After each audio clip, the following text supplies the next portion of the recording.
আসসালামু আলাইকুম এভরিওয়ান, আশা করি সবাই ভালো আছেন। আপনারা দেখতেছেন স্পার্ক বাইকার। তো রয়্যাল এনফিল্ড বাইক কেনার পর থেকে ইচ্ছে ছিল যে একটা শর্ট পাঞ্জাব লাগানোর। ফাইনালি চলে আসছে আমাদের কাছে এইচকেকে ব্র্যান্ডের অরিজিনাল যে শর্ট পাঞ্জাব সেটা। তো চলেন এটা এখন আনবক্সিং করি।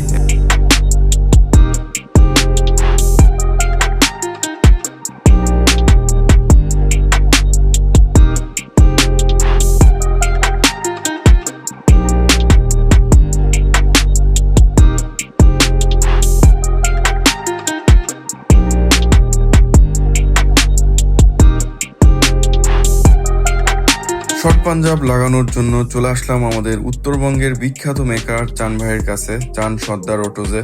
চান ভাই এমন কোনো কাজ নাই যেগুলা পারে না। সো চান ভাই কাজ শুরু করে দিল এবং প্রথমেই সাইলেন্সারের উপরে যে কভারটা ছিল সেটা খুলে ফেললো।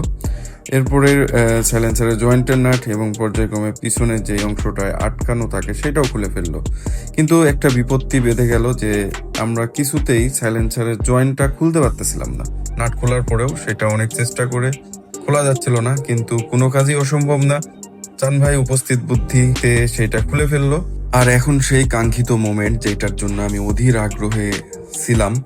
তো ফাইনালি শর্ট পাঞ্জাবটা লাগানোর আগে আমরা একটু সাউন্ড টেস্ট করতেছিলাম। ভাইরে ভাই, সাউন্ডটা শোনার পর একদম মন ভরে গেল ভাই, কি যে সাউন্ড দিচ্ছিল।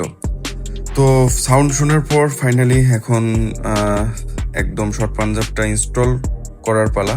তো শর্ট পাঞ্জাবটা দেখতেছেন লাগাইতেছে, একদম ইজি ভাই। এটা যদি জানা থাকে তাহলে একদম ইজি, আর যদি জানা না থাকে তাহলে অনেক ঝামেলায় পড়তে হয়। তো দেখতে পাচ্ছেন একদম খুবই ইজিলি শর্ট পাঞ্জাবটা লাগানো হয়ে গেল। তো ফাইনালি লুক এরকম লাগানোর পর দেখতে পাচ্ছেন। তো চলেন এখন আপনাদেরকে সাউন্ডটা আমি শোনাবো যে এক্স্যাক্টলি কেমন সাউন্ড হয়। প্রথমেই আপনাদেরকে স্টক যেই এক্সস্ট ছিল সেটা সাউন্ডটা শোনাই নেই। এখন শুনবো শর্ট পাঞ্জাব লাগানোর পরের সাউন্ড।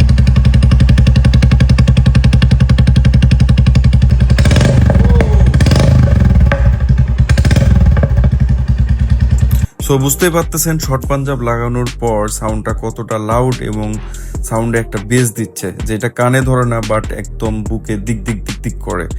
অ্যাকচুয়ালি রয়্যাল এনফিল্ডে যে ভাইবসটা আমরা চাই সেটা পাচ্ছি। সো আপনারাও যদি এই ভাইবসটা চান তাহলে নির্দ্বিধায় শর্ট পাঞ্জাব লাগাইতে পারেন।